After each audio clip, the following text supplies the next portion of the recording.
All right, I am here today with Trevor ToeCracker Crook, who is a business mentor, direct response copywriter, and international public speaker on advertising and marketing. He's worked on campaigns totaling in the hundreds of millions of dollars in revenue, and he's worked on events which have featured speakers such as billionaire entrepreneur Sir Richard Branson. Known for his brutal honesty and no BS style, Trevor has consulted with countless businesses over the years to create winning marketing campaigns, all while traveling the world, living an international lifestyle. Thanks for coming on, Trevor. Hey, thanks for having me on. It's a pleasure. My Yeah, morning, your evening. yep.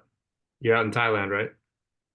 I'm in Thailand right now. Yeah, been here for 5 weeks, 6 weeks, something like that.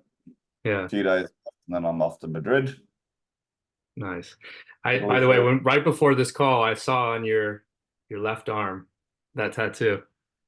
This one And says international lifestyle. That's also my Instagram. This one says income without borders. And people say, "Do you have a business card?" I just go take a picture. That's it. Yeah. love that. Well, cool. Yeah, I'm excited to have our conversation today. Why don't you just start out? I mean, we have kind of gotten to know each other over on social media over the years, and I know a little bit about your background, but maybe just tell me about your background. Obviously, you're an Aussie from down under. Can you tell me a little bit about, where you come from and, your early life? Yeah, sure. I mean, I didn't even finish senior high school. I left school when I was 14 years and 8 months, although I'd done what's junior high school certificate in Australia because I started school before I was 5. I think my mother wanted to get rid of me at an early age. And, I got a job and, went into the Australian Air Force at 15. They had an apprenticeship program, 15 to 17-year-olds. And then due to some health issues, got out. And then I became a banker at 16. I was a wanker banker, and I spent literally 20 years in banking, 15 years for 2 banks. And most of that was as a commercial business lending manager. So, approving loans, pulling businesses apart. And then I brokered deals, commercial deals between the banks of about 1 million upwards, million to 10 to 12 million for about 5 years. And, so over that banking career, I got to understand what works in business and what doesn't work in business. So I estimate over those, that banking career, I looked at about 35,000 sets of financial statements. All right, pulling them apart, putting them back together for me to either approve the loan or go up the line to the ivory tower and get them to sign it off. And interviewed around 10,000 business owners. So there's a lot of knowledge there. And then in 2001, I decided to get into this copywriting game. And although I invested heavily into all of Dan Kennedy's products at the time under a resale rights option at $25,000. And I put that on my Amex, didn't have a clue about how to write copy, but I managed to pay the bill when it came due a month later, And I also picked up my first ever copywriting client at a $10,000 fee in 2001. And I was just doing the math on this actually a few days ago. That same 10,000 with inflation now is about 17,500 for my first ever copywriting job. Most people have never even done that and they've been in the game for a long time.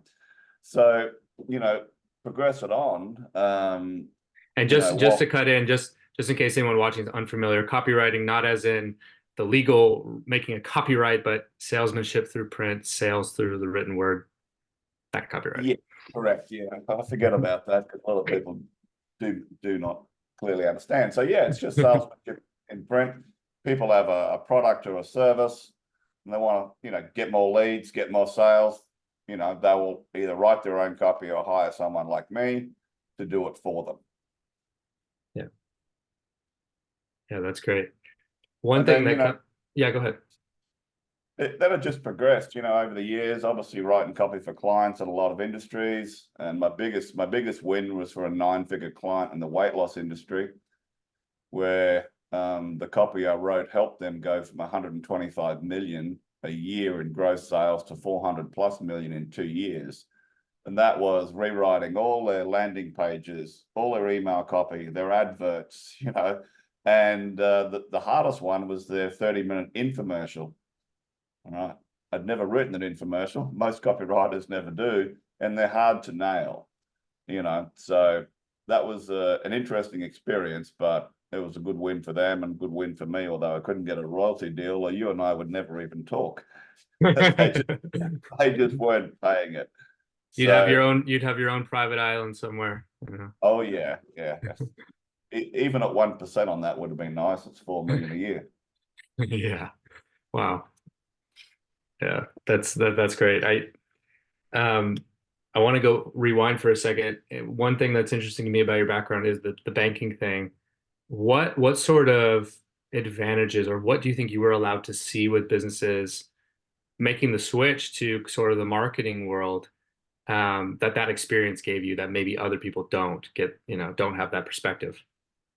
Yeah, it's a good question because it is very unique. And I do, when I was in banking, and even when I changed to the paid banking to, going self-employed, even at that time, I was like, I'm not going to do this for the rest of my life, but I didn't know what I wanted to do when I grow up. And I still haven't grown up at 59. But what it taught me, I think, was just being able to look at these businesses that were doing very well, and also the businesses that weren't, going so great, looking at their issues, because, somebody might be turning over $30 million gross, but there's no cash flow. Right. And when I would either approve the loan myself or send it up the line for over my $1 million limit at the time, is that you had to investigate any difference between the three years of financials and any expenditure, any income. If an income changed, some expense went up or down 10% or more, you had to investigate. Right. What was a common, basically broken record theme I got from everybody back in the day when I'd question, well, why have you reduced your advertising and marketing, right? And then back in the old days, the Yellow Pages advertising, when that was still around, was a separate expense. And you'd see a lot that they'd reduce their advertising and marketing. And when I asked the question, it was always pretty much the same answer. Was, well, we tried this and tried that and it didn't work. Right. Now, in hindsight, knowing what I know now, it didn't work because their offer absolutely sucked. Right. They're doing one-shot mail, right? They weren't doing follow-ups. The copy was weak, you name it. That's why they reduced their advertising. The words weren't working, the offer wasn't working, and so many things. So that was the same answer pretty much every single time. So, and when I first started to speak at events and big events, I just, made a bit of a list of what industries have I, worked on. And I stopped at 350 different types of industries and businesses.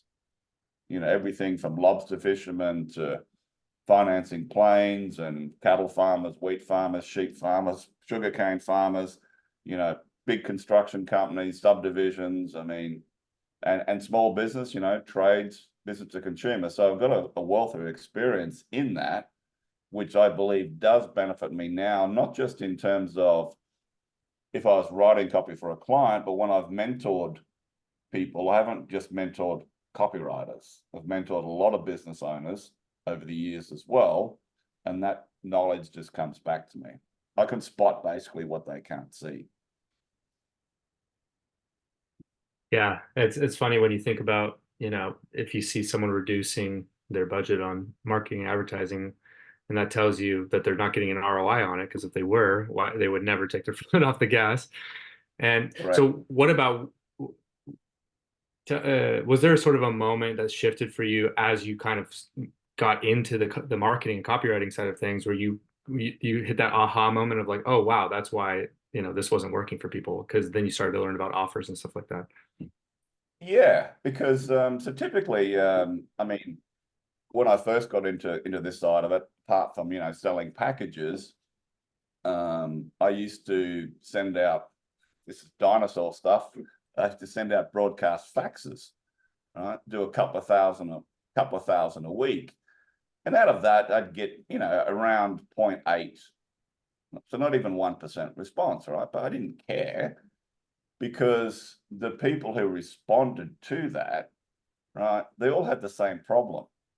So one of the things was it was a one-page fax, no headline, completely goes against everything that, you're taught you must have a headline, not in a broadcast fax. You've got to understand who the gatekeeper is, right? And it's just basically, hey, here's a couple of bullet points of results I've got. Tell me the number one problem in your business, which is constantly giving you a headache, and I'll help you solve it in 1 hour or less for free. Explain why I was doing it.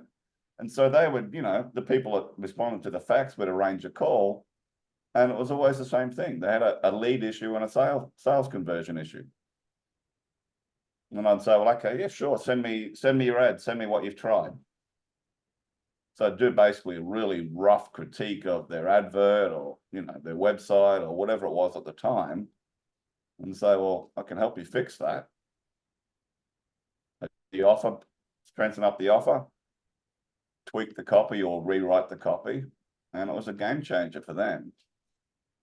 So that's, that was the same every time. I knew the question that I asked, right, and what I offered, I knew what the number one problem was. They just had to be prepared to admit it and seek the help or ignore it. But, and suffer the consequences of that. Yeah, I love doing broadcast fax. It was a great way to generate leads and money in the bank account. And that's when you did you etched into the stone tablets as well, right? And then you would send those off. Yeah. Back in the day, yeah. Even at that time, broadcast fax had been banned in the US. Right.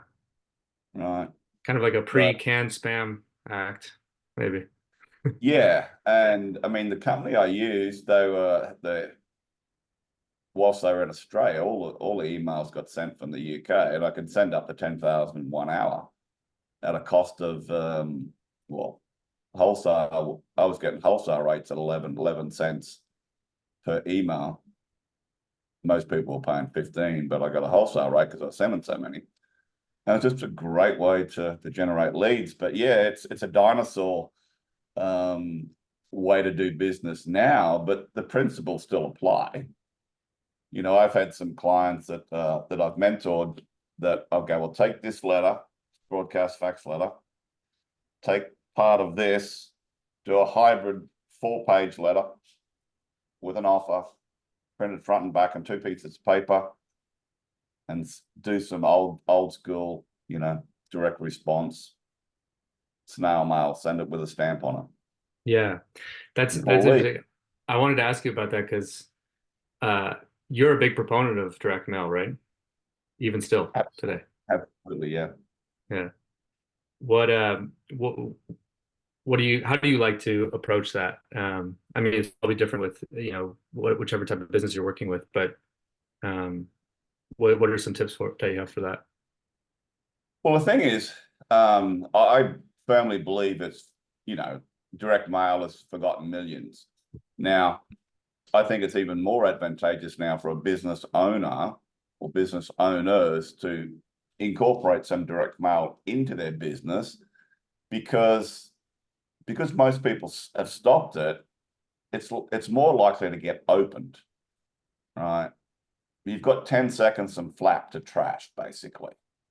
Right. So how you address the envelope, how you position the letter inside of the offer inside, what ink you use, there's a whole bunch of things that people can screw up, right? But if you do it correctly, right, it's just money in the bank. And one of the best ways, I believe, is to do lumpy mail. In other words, for those of you who don't understand what that is you have something inside, you attach something, it could be dollar coins or, quarters or something lumpy, because curiosity killed the cat, right? Rarely will someone throw an envelope out or a package that's got something inside without knowing what it is. So as long as you tie in the lumpy mail in the first couple of sentences, you're good to go. So, for example, I had a client years ago who's she's a forensic accountant in the medical space in the US. At that time, her business had dealt with 20% of all medical centers in the US, right? And they'd saved collectively almost $500 million for these medical centers, just looking at all their contracts, whether it be phones, parts, you name it, right? And so with her, I put 4 new shiny quarters. Well, I got told her to put 4 quarters on the letter. And I tied it in by saying this is indicative of the, increase in profits we'll get you every quarter, blah, blah, blah, blah, blah. All right. So that stuff still works, and it's very unusual. So I just had my mastermind here a few weeks ago. And so literally I did a whole exercise and they said, this stuff still works. Right. And it's so easy these days to find out details on people. Who's the CEO? What's the address? What's the email address? So there's a guy, I can't pronounce his last name, but I call him PJ Pajamas. But he put a post up recently on Facebook, a couple of months ago about just using old school, direct response techniques, Dan Kennedy techniques. And for example, we all get spam emails, right? But if there's a company that's consistently they're going in the spam box, he would just find out who the CEO was and the address, go to Amazon and send them a can of spam anonymously, right? And then follow up and say, hey, did you get the can of spam? Right, that is direct mail. That is very clearly lumpy mail, but get the conversations opened. The same guy when he wanted to target Outback Steakhouse, right, sent them a 4-foot plush crocodile from Amazon. Right, so lumpy mail works. And one of my former mentees, copywriter from Australia, I got him to literally do it ended up being a 2-page version of my broadcast facts and some other stuff that I teach with a call to action. And his first 25 letters that he sent out targeting property developers, he pulled in $30,000 in fees. One of the clients that he picked up, he just said, look, the reason you're sitting in front of me and the reason you're getting the business is because you've done something very different. That in itself is an outrageous offer. He's just done something that nobody else is doing or too impatient to do. And he said, I get every day bombarded with people trying to sell me effectively the same stuff in my inbox. You did something different. You get the business, And so even like if people are looking to sell a business, right, or, buy a business, right? If someone's looking to sell a business, you can quickly increase the value of the asset by putting in some good proven marketing strategies, getting your offer nailed better, et cetera, et cetera. So I had a client years ago who was in the garbage removal business, but more, tidying up yards, pruning trees, et cetera, et cetera. And I'd originally responded to his flyer, right, that I got in my letterbox that he'd done as, old-fashioned direct mail. And he was very excited because apparently from the 20,000 he sent, I was the only one who called. But I could tell he understood a little bit about direct response. And that's why I called him. Anyway, I hired him, and then we became mates as well as like my little brother, as well as a client. And, then mentored him. And I found out that that wasn't really his passion. He'd grown up as a bookmaker's son. He was good on numbers and horses and all that sort of stuff. And he wanted to get in the gambling space, but he wanted to sell the business. When he bought the business, it was pretty much, there was no real numbers because the guy was doing a lot of cash. So I literally just helped him get some proper marketing strategies in place, right? Get some statistics. And then he was able to sell the business for about double what he paid for, by simply a couple of changes to his offer, and not saying the same thing as everybody else. Changing the signage on his truck, not saying rubbish removal. We had a headline on there, right? Cheaper than a skip bin, or it's free, 100% guaranteed. Call. It can be that simple when you understand what to look for and what makes a market tick. That's a perfect way to transition, because one of the things I wanted to touch on with you is, you know, I think we can touch on it on both sides, because it's like either you're the business owner and you want to either grow sales just to, run the business, or you want to increase the value of the asset and sell it, or you've just acquired an asset and now you want to do the same thing just to grow it, scale it, and turn it into something you can sell.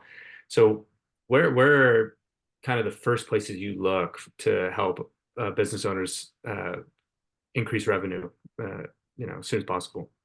Yeah, well, apart from looking at whatever they've been doing in terms of lead generation, advertising, whether it's all online, some offline, I'd want to know what they've tried in the past, and if it's worked, great. Look at that. If they say it didn't, I want to dig in to find out why. And I know the reason why most of it hasn't worked, right? But they could just be a couple of tweaks away from, exploding the revenues of the business, right, without doing too much. So, example, as I said earlier, most people just do one shot mail, one shot follow up, right? But in terms of direct response, right, typically, let's say you 10 new clients from some sort of campaign.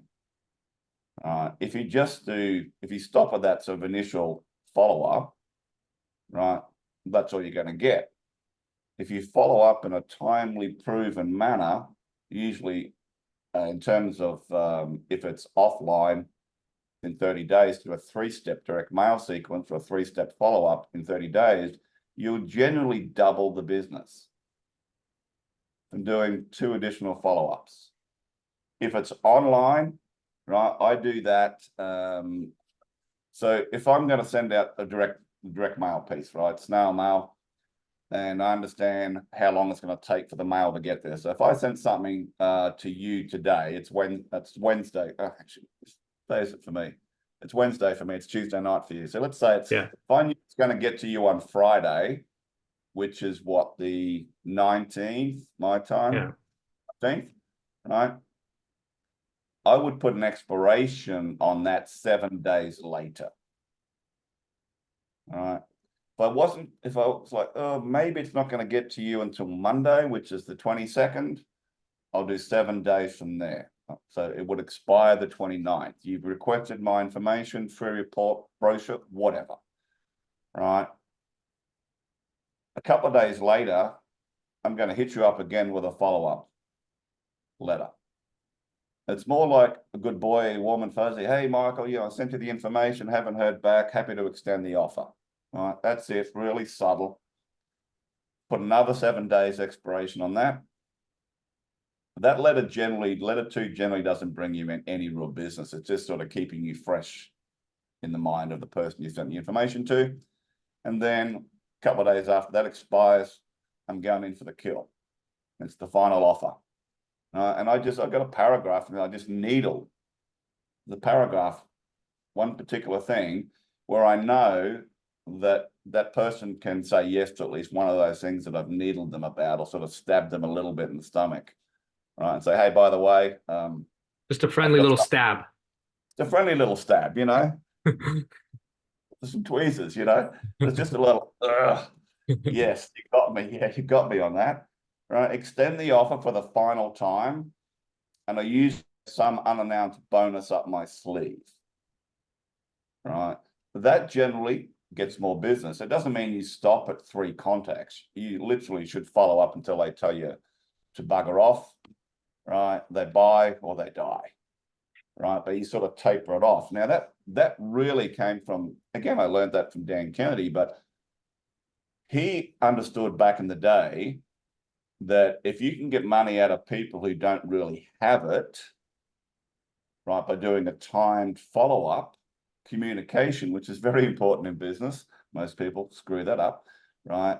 Imagine what you can do in a timed follow-up sequence of communications, whether it's written or verbal, right, or online, for people who have money, right? So I really got this from my banking days, because my first management role that I would, the relieving bank manager, was chasing up arrears. Right. So let's say your home loan payment was due last week and you go, you know what, I'm not going to affect my credit rating. I'm going to wait, I'll wait till I get paid, right? You're going to get a, hey, Michael, you haven't made your home loan payment or your mortgage payment. Please pay. Right. Still don't pay, you're going to get a follow-up. You're going to get that sort of second notice. It'll be saying, hey, by the way, we still haven't received your payment for the mortgage. Please pay it. If, however, you've paid it in between us sending you this letter, please disregard. It's non-threatening. If you still go, you know what, I still got another week or so I can stretch it, you're going to get a threatening letter, which will say, Michael, your mortgage payment is overdue. If we don't receive it by this date, we're going to commence legal action, which could affect your credit rating, blah, blah, blah, blah, blah. Generally, you'll pay it. Or people who understood that was the sequence of communication from the bank, the financier, they would make the payment and not really impact their credit rating. So those are the people that don't really have the money. But when you're dealing with people who've responded to your offer or who've reached out about your products or services, and you have a 3-step sequence, whether it's online or offline, it's just easy money into the bank account. Online, if I'm sending someone emails for an offer, it's 3 days. So I shorten it from 7 days to 3. But email 3 or letter 3 packs a killer punch. That's where the stabs come back in.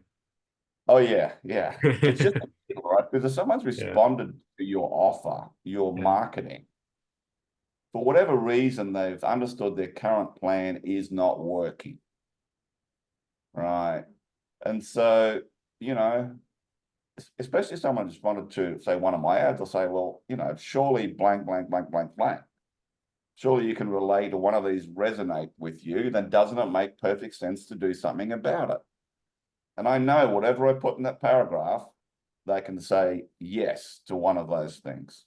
Doesn't matter the industry or the niche. As long as you understand why people would want that product or service, it's going to work. Yeah, it's really interesting that simple follow-up can as much as double, like you said. And it's one of those like moments where it seems obvious and it seems like many people would do it, but not many do. Why do you think that is? Because they think they know better. Right.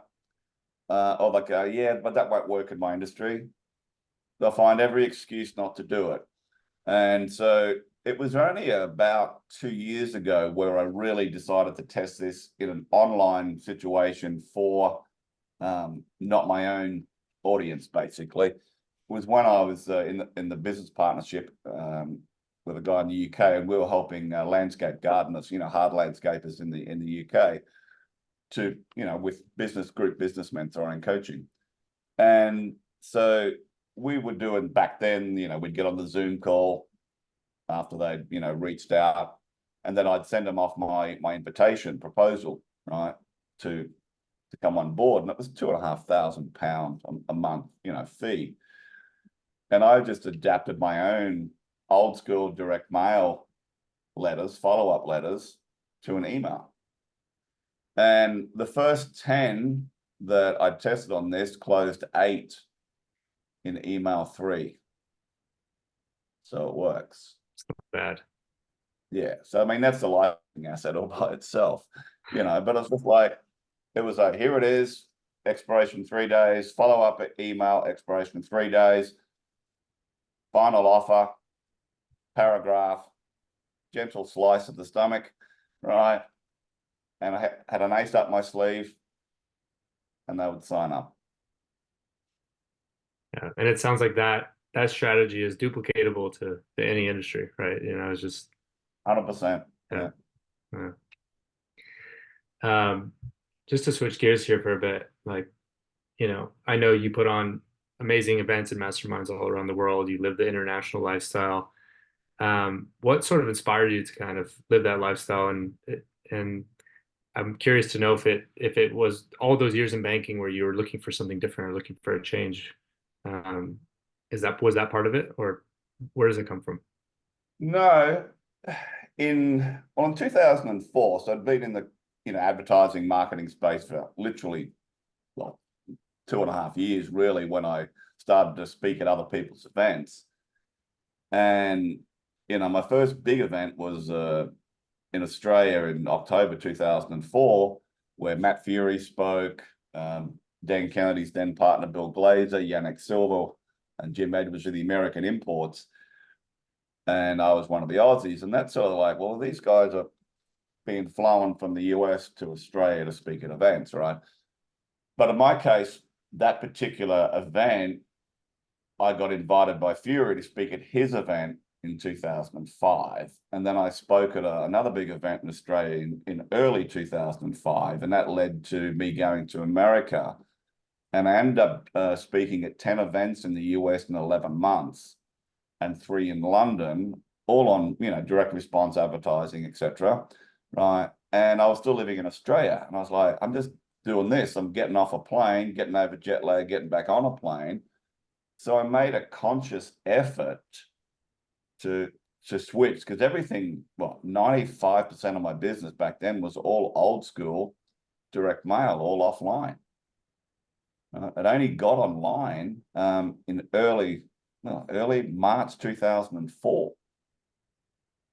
All right, so I was like, you know what, I'm going to have to, if I'm going to move. Initially, I was just going to go for 3 months, but if I want to get fully online and live this lifestyle, as long as I've got an internet connection, it's good. I can do my business anywhere on the planet. Right. So I just made that change. Yeah. I mean, it's not easy, Like people say, "Oh, you're a digital nomad." I was like, "Nope, I don't eat ramen noodles unless I want to." Right. But I travel well. Like this year, I'll be away at least 5.5 months of the year in various countries, speaking at events, putting on my own events.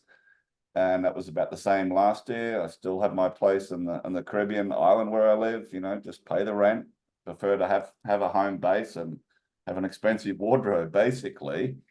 But it's just, every year I'll be traveling, doing events, speaking at events for about 5 months a year. And I love it. It's experience.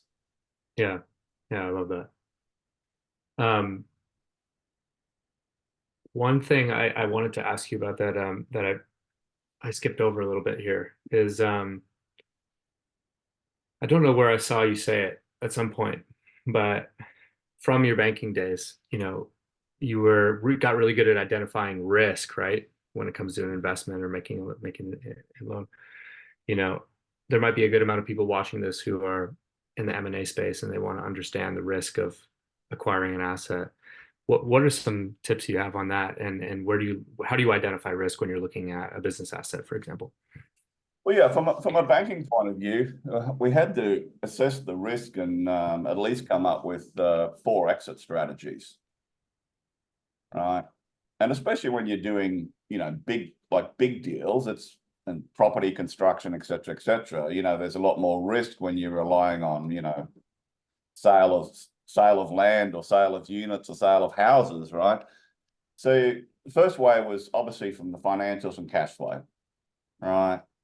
That was the first risk we'd look at, right? And then typically, Get yeah, the thumbs your up. thumbs up bubble. I saw Yeah, balloons come up there earlier I'm too. not in Greece. Yeah, I don't know how that happened. This has happened before. So it was risk is on cash flow, right? So if you're looking to buy into a business, you want to make sure that, based on the financials you've got, right, and looking at all the bank statements, et cetera, this business can be serviced from cash flow, right? You also look at the financials and look at what you can add back for serviceability, right? One-off expenses, things that you can add back and go, you know what, if they have loans, interest, boom, boom, boom, depreciation, leasing, would assess based on that. And then usually a business is going to give you some sort of bullshit projections, right? And so look at those and bring them back to 75%, then bring them back to 50%. They're pretty optimistic, looking into the future, right? Oh yeah, it's all inflated. So it's like, no, we're gonna see if this works at 75%, and we're gonna see if it works at 50%. And if not, there's a bit of an issue. And then so cash flow, look at the projections, right? Obviously, you've got the asset, like in a banking situation. Can we sell this asset at normal selling situations, right? How saleable is it? So that's where your valuations stack up. And same as if you're buying into a business, you really got to get proper valuations done, right?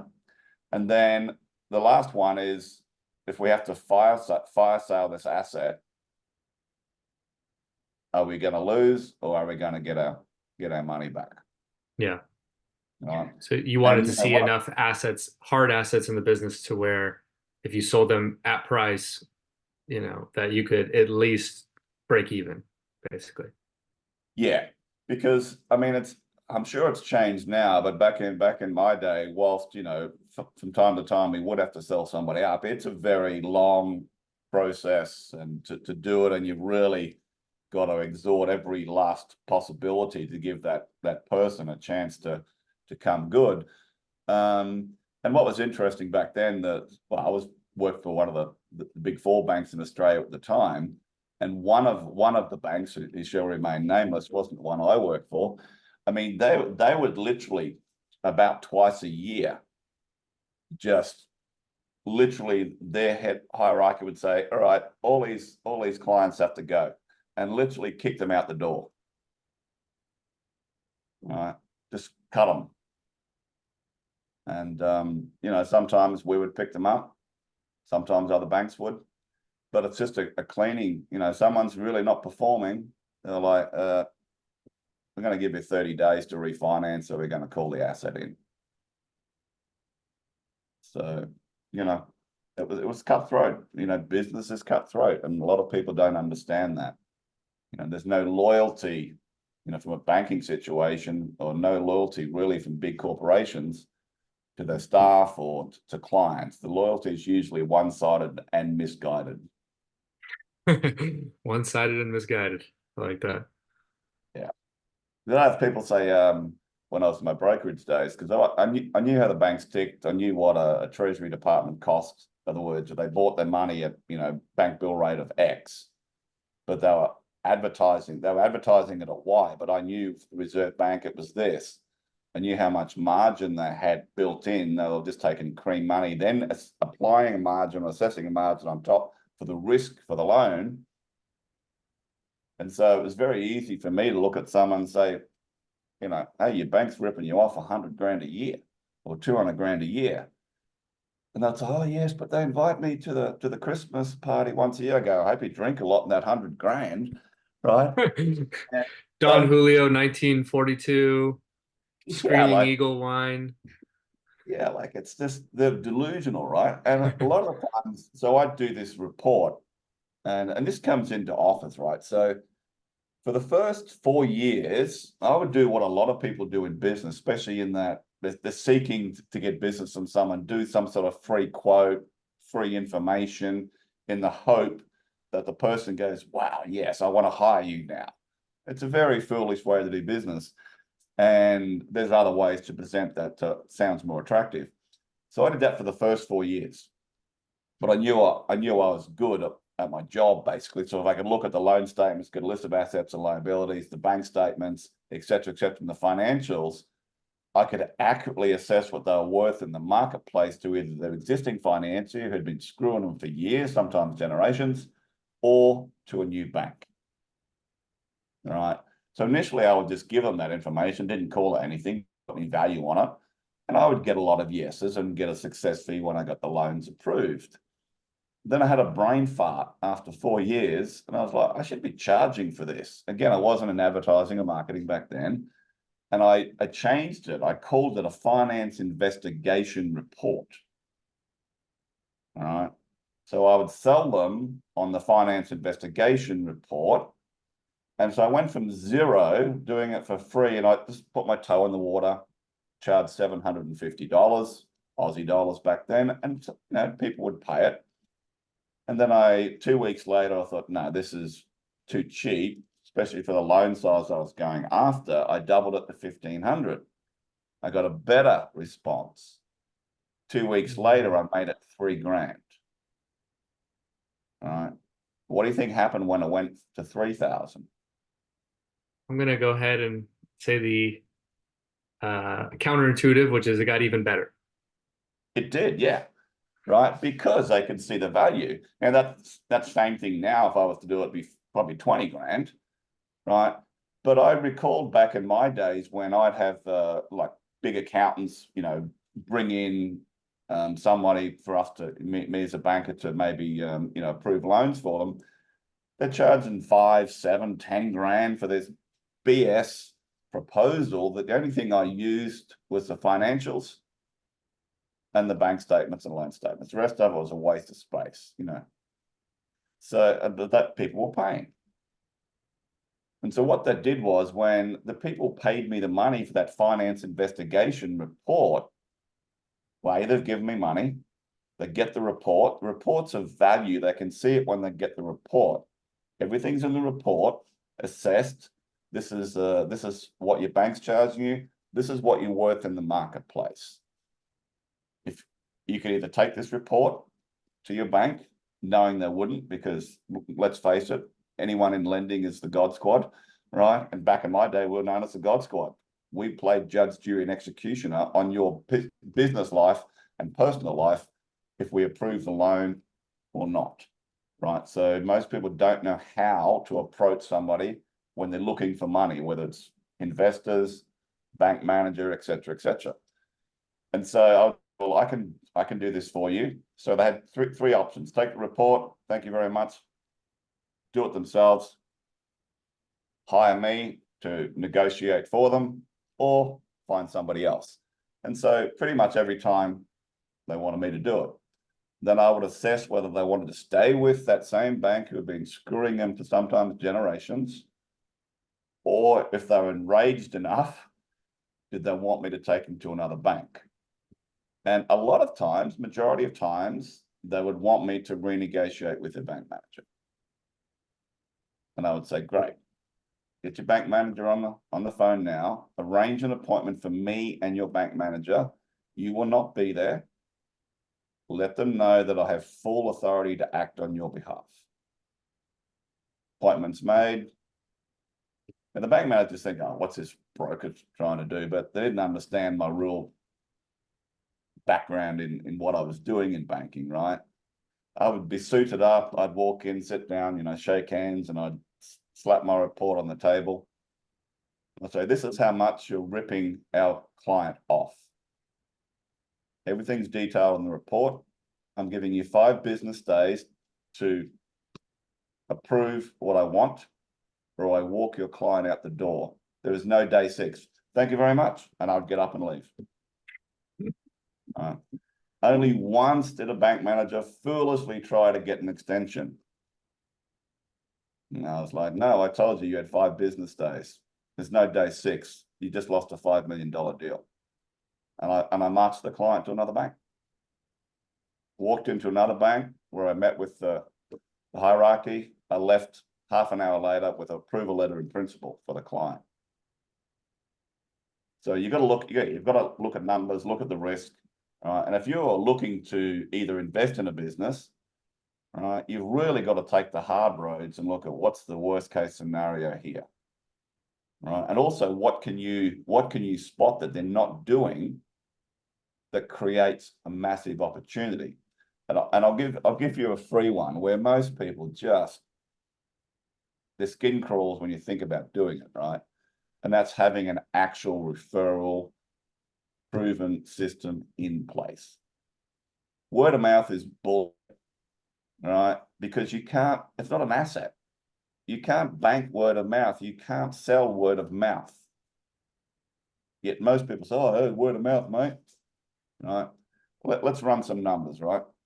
So let's say a business owner thinks they're getting 20% in word of mouth business, right?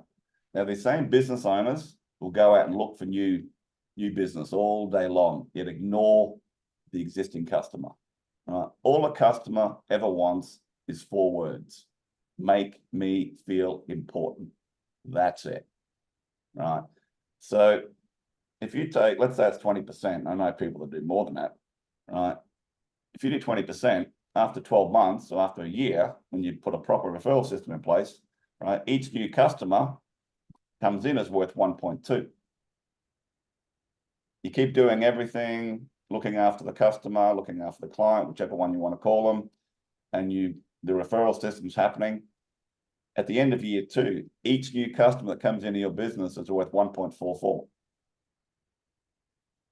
A year later, it gets even more interesting, right? 1.44 squared.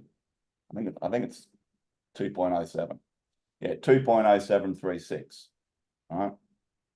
So basically, in 3 years, each new customer comes in is worth 2.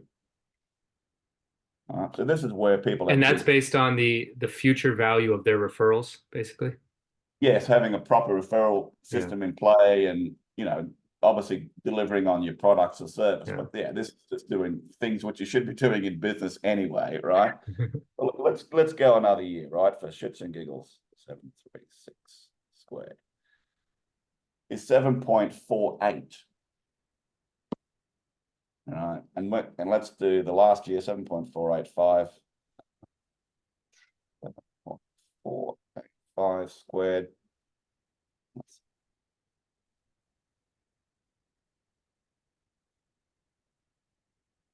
It gets to a ridiculous number that most people can't even fathom, right? But it's, people will tell you, oh, I get 20% referrals, 30%, word of mouth. But it's just not something you can bank. So if you're looking to even sell an asset or invest in an asset, and someone's got their asking price for you, for, let's say, a merger and acquisition, there's a big pot of money to be made there. I've got an old client right now who, he almost pulled the trigger on this last year, and I'm about to chase him up again. He's in the supplement space, and I knew what figures he was doing back then. He didn't know that I knew, but he was on target to do over 100 million last year. He'd done 50 the year before. No referral system in place. All right. And I know they did 140 million last year. And Wow. in April 2020, they were struggling at 8 million to crack to 8 figures. The reason I know is because I was copy chief for an ad agency at the time, and that copyright is still there, right? But here's the thing, right?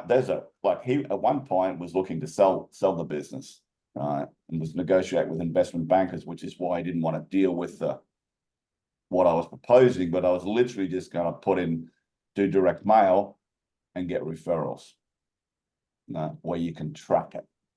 So that's a big area for someone to look at a business and go, well, one of the questions, do you have a referral system?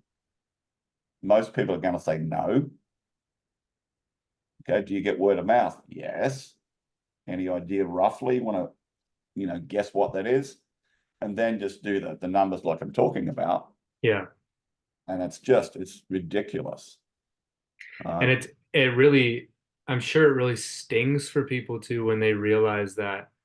I mean, I don't know how your friend was growing the supplement business, but I'm guessing a large part of it was paid media. And so the referral system, I mean, sure, there might be some initial costs or some ongoing, software costs or however you're going to manage it, but for the most part, it's free money, right? Yeah. And that goes to anyone that's doing, especially any sort of even small paid advertising. You're ignoring, basically, you're telling your existing customers that I don't want you anymore, right? And all you have to do is service them. So one of my not biggest success story, but one that I like to talk about was a lawn care client from the US. He started his business when he was 12, skinny, pimply-faced kid, and was still going in 2009. I met him at a Ted Nicholas event, and he invited me for lunch, and wanted to talk about whether I could write some copy for him. He wanted to grow his business, and he was in Denver, Colorado. Now, as you know, Denver doesn't have green grass all year round, gets a lot of snow, right? And so I wrote some new door hanger copy for him, wrote a two-page letter, two-page flyer, printed front and back, told him, how to do it, what color paper to use, all that sort of stuff. And so that was really beginning of 2010 when that was ready, because the event was late 2009. And I interviewed him around 2 years later. He was the biggest in the entire state of Colorado. Now, for people that are outside the US, that's bigger than all of Great Britain together, Scotland, Wales, England, right? And he was mailing almost 1 million pieces of my offer, my copy, a year. Why would he do that? Because it's working. And then I interviewed him a couple of years ago now on a podcast, and he'd since sold off the lawn care side of it. He was focusing just on more on the maintenance, but the same offer that I'd come up with and the same copy, he just did a few tweaks to suit this industry. Now, I've done that in so many different industries, 2-page letters, right? But it's not you doing a quote, right? If anyone's doing a quote right now, right? So here's an example of what is an outrageous offer by doing or saying something which people know about, but no one's talking about. So I had a client in Ireland who was in the heating and insulation space. Typical business owner wasting money on, double page, spreads in the newspaper, business name right at the top, about 1/3 of an image of his trucks, thinking, oh, we're big, that's a waste of space. You're paying for space when you're advertising, make it work. And then, so I said, Laura, explain to me the process from the exact moment the homeowner opens the door, leave nothing up. And he's like, da, da, da, da, da, da, da, da. And he said something which triggered that this is the hook. This is the big money mafia offer that I'm going to come up with. And I said, stop for a minute, rewind. I want to dig into what you just said. And he went, blah, blah, blah, blah, blah. I wanted to keep talking. Then I said, mate, shut the F up. Seriously. This is the hook. This is the offer. And he said, but everybody knows that. I said, no, they don't. Your competition knows it. The prospect and homeowner does not. And what he'd said was that in every home he goes into, there's at least 9 areas where the heat escapes from. Heat escapes, house is cold, bills go up because you've got to increase the heating. I said, from now on, you're no longer doing 3 quotes. You do not mention 3 quotes in your adverts. You now offer a heat leakage, an inspection report valued at 197 euros. You can choose to charge for it. You can choose to do it for free, but this will be a game changer and you will no longer compete on price. So you're educating the market and Yes. having them pay to do it. Yes, and they're seeing the value. I've done that for pool maintenance guys, the pest control industry, the landscape gardeners, So I taught them to, I wrote some direct mail for them, neighborhood farming, lumpy mail. So when you're on a job site, you deliver this package to the 20 surrounding homes, right? And so we did up their own sort of gardening magazine for them and just adjusted the inside story to each landscaper's business. Right, here's the magazine. You can choose to get it, great. But we're also, while we're here, we'd love to do a free garden assessment, offer you a free garden assessment report valued at £297. Right. 20. Neighborhood farming, note where you drop them and follow up. So one of the clients really just to be clear, you were stating the value, but you weren't charging for the actual report. Correct. Right. Okay. In that situation, yes. If they were coming through a different channel, they would then sell the report for £297. And so one of the clients, their first 85 letters pulled in $209,000. Right. And then the next 20 pulled in just over 90,000. So they pretty much banked 300,000 in gross, 300,000, actually dollars. I've done the conversion, $300,000, right, with a 50% profit margin from 105 letters by offering something different, which they were previously doing for free. Let's go and do the free quote. Maybe, you know, we'd even do up a rough free design for them. No, do garden assessment. So what I did was I asked all the landscape gardeners, and this will apply to any industry, right? What happens from this moment, right? So I then created, I got the graphic designer to create this massive long form, this free garden assessment report, and everything they said that they would normally look at, there was a box to tick. Tick good, cross bad, cross bad, cross bad, right? Scale out of 10. 10 means good, you know, 0 means fail. The whole thing was designed for their property to fail. All right. What's the recommendation? Pay for garden design. But they gave the original to the homeowner, 1 copy for the office, 1 copy in the book. But they were no longer competing on price. They were offering something of value, in this case, perceived value if they're doing it for free, but it was a game changer for them, because if someone's going to pay you or even respond to that type of marketing, even if they get some other quotes, you're not competing on price. And then you can charge more. If someone's done your free garden assessment or done your free whatever, and then you sell them on some other service, right, which they could either choose to do nothing for or hire you or take it elsewhere, they've paid that. The reality is they're not going to go anywhere else. And whatever you then offer to give them the solution or the outcome, the price is irrelevant, because pricing is elastic. All right, so, you know, there's all that can relate to pretty much any business. So I've got, there's an email marketer that you would know, I won't say his name, but he's a client, and I was like, well, stop doing this shit for free, in the hope of getting the business. Start offering an email deliverability investigation report and charge for it. All right. This goes back to what I did in my commercial finance brokerage days when I was clueless, but I've done that in so many different industries and niches.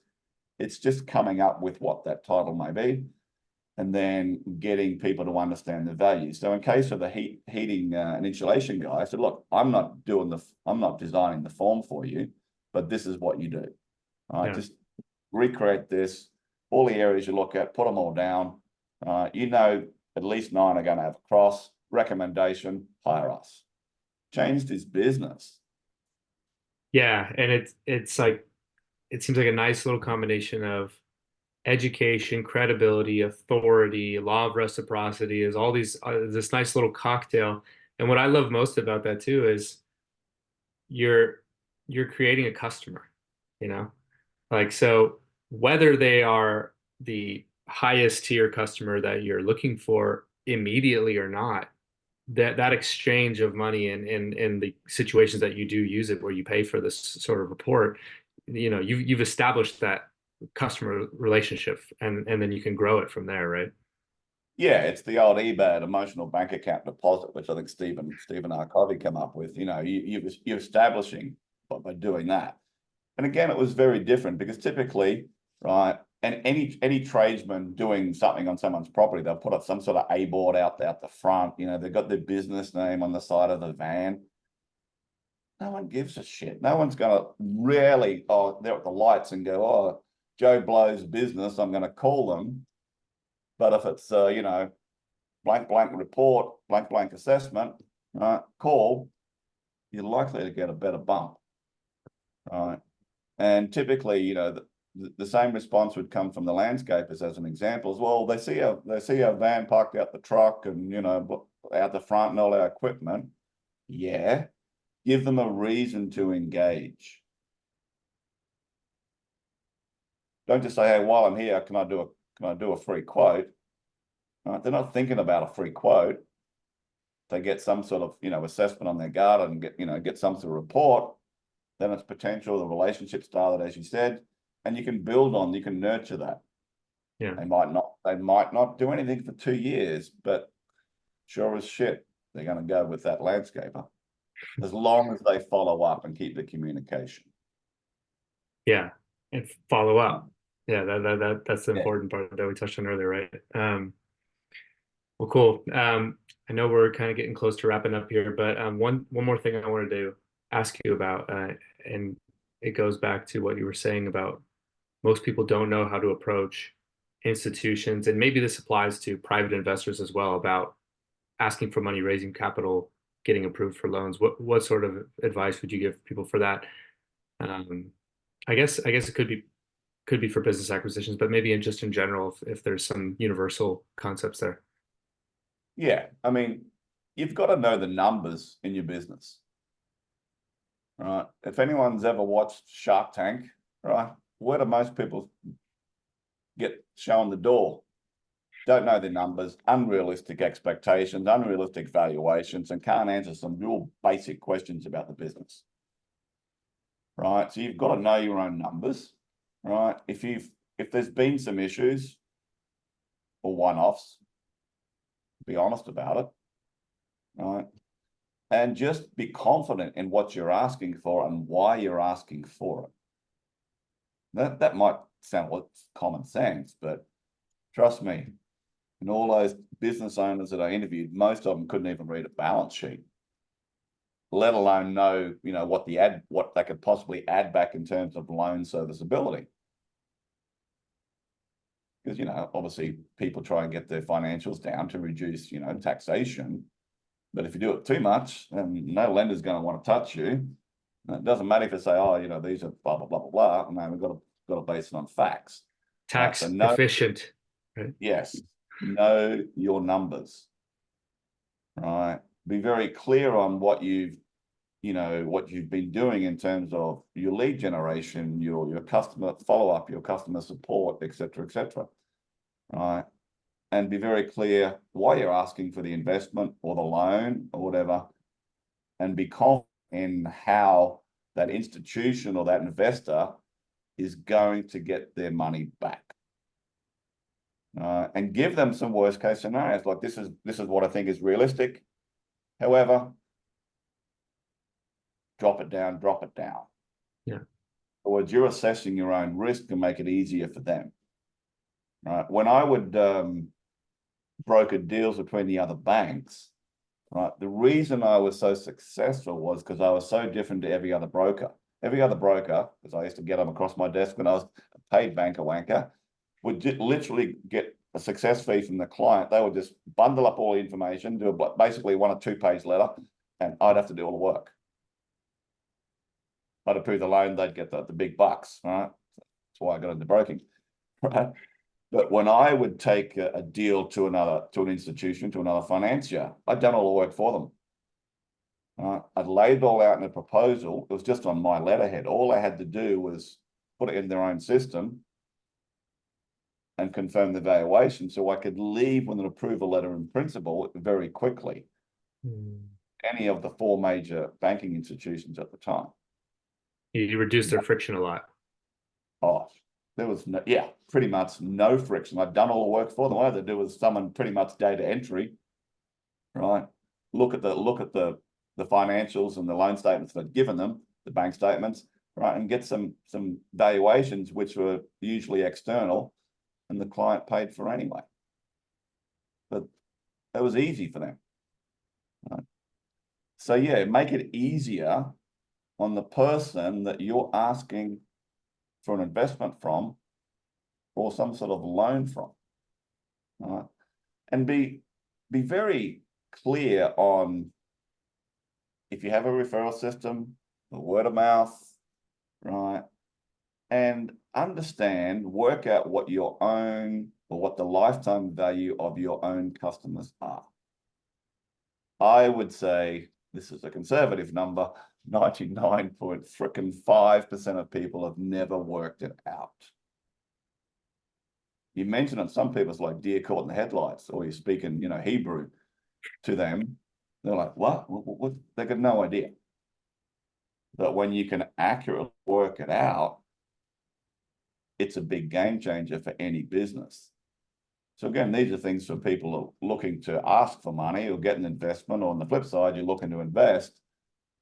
You know, if you even work that out, because most people won't have done it, you can do your own math on and be fairly accurate on it as to really what that business is worth. So I had a bookkeeper years ago. She was a friend of mine in Vancouver, Canada, and to her, and this relate to a lot of people in business as well. You know, her average client was worth, I think, $1,200 a month. So $1,200 a month in fees. That's all she was looking at, was $1,200 a month. But when I probed her, I'll probe her like a proctologist, and worked out the lifetime value, most of her clients stayed with her 10 years. So what's the lifetime value of her customer? 120,000. So I said, Kelly, are you going to look at the next prospect as a $1,200 a month prospect or a $120,000 client? Of course, you know what the answer was, $120,000 client. I said, so do whatever it takes to get them on board, knowing as long as you do what you do, continue to do what you do well, they're worth 120,000. It's just got to look at your lifetime value. Once you know that, you will look at every new prospect very, very differently. Make sense? Yeah, when you're looking into the long term, you're not just worried about the quick buck. Yeah. And that sort of stuff dazzle a banker, because most people don't do it. Right? On investors, like, this person actually understands the business. They can look at potential to grow it, yada, yada, yada. They know their numbers. Numbers don't lie. Yeah. Uh, Yeah, I love that. Well, Trevor, it's been awesome conversation, and I love the diversity of your background. I love how you have this bring all that wealth of experience with the banking side, and then you can also, you know, talk the strange language that us direct response people talk as well too. So it's been really valuable. So yeah, where can people follow up and connect with you? I have a website called smofo.com, SMOFO. There's nothing to buy on there, but there's a very interesting report called the Lobster Report, how two fishermen turned a $10 lobster into $1 million business in 9 months, where they changed from selling a lobster off the dock to selling a $3,000 a year lobster membership. There's a lot of insights in there for people in business on, you know, changing your offer, doing something different. And also, obviously, ToeCracker@gmail.com. And I'm on Facebook, Trevor ToeCracker Crook. And obviously, you know, if you want some information, and you'd like to know how I could help you nail your own offer, grow your business, I do have trainings, I do run events on that. So reach out, and if it's a fit, great. If not, we're cool as well. Awesome. Yeah, I know you have one coming up in beautiful Tuscany, Italy, right? Yeah, so I've got a 3-day big money mafia offer event in Italy, 15th to the 17th of July, just the week before my mastermind. I do 2 or 3 of those a year. And that's just basically helping people work out their own mafia offer. I mean, mafia offer means an offer you can't refuse. And that, you know, when you can do that, it's just like a license to print $100 bills, or like owning a casino. So that's what we'll go through over those 3 days. It'll be intense, but small group, you know, 8 to 10 people. So if that's of interest to you, reach out and I'll have a chat with you. And there's no website to buy and stuff like that. I don't do business that way. I'd like to connect with people, chat with them, and work out if I'm a good fit for them. And also if they're a good fit for me. If they are, great. If not, we part as friends. Love it. Trevor, thanks again. And until next time, looking forward to our next conversation. Thank you, young man. Been a pleasure. Thanks. Talk to you soon.